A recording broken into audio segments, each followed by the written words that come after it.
Hello everyone, Jim Annan here from Golden Stars. Have not been doing much lately, as a lot of you, I guess, because of what's been going on.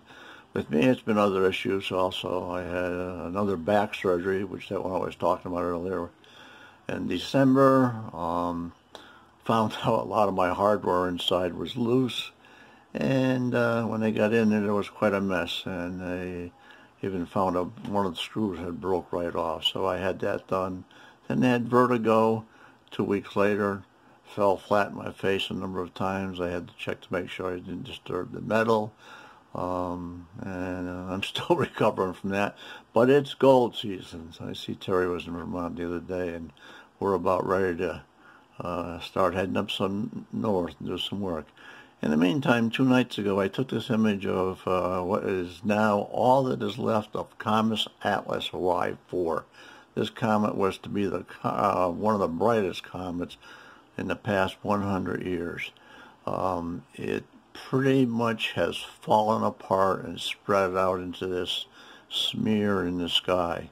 I was actually quite lucky to find it. My computerized mount is so accurate that my CCD camera, working in a fine mode, just constantly takes 2-second exposures and displays those on the screen, and you can look at it so you can see what the camera is pointed at. Well, the computer mount stopped right on this spot, and every 2 seconds a picture would come up, and in 2 seconds there was nothing there but just stars. So I took a test 1-minute exposure, and there was the smudge of Comet Y4, Atlas Y4. I took this exposure, actually I took a 1-minute test exposure when I landed there, and there was the comet. Now you have to realize the comet does move with respect to the background sky. So I had to limit this exposure to just 8 minutes. And the comet and its smear just kind of sits there moving very slowly during that 8 minutes against the background stars.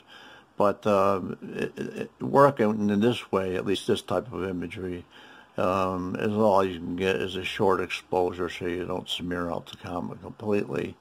And there's no time to take the red, green, and blue images required for a color image. That will come at some other time if we get a better comet. But this is the first thing I really got to do in quite some time, and I'm paying for it over the next few days with a very sore back. I'm still having some troubles with it.